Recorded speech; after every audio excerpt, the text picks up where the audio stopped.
السلام عليكم مشاهدينا الكرام، أهلا بكم.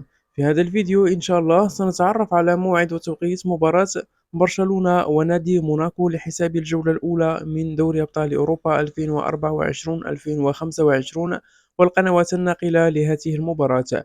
وكالعادة مشاهدينا الكرام، ادعمونا بلايك للفيديو واشتراك في القناة ليصلكم كل جديد. يلعب فريق برشلونة 8 مباريات في دور المجموعات من دوري أبطال أوروبا 2024-2025 بنظامها الجديد، إذ يحل في الجولة الأولى ضيفا على موناكو يوم الخميس 19 شتنبر 2024.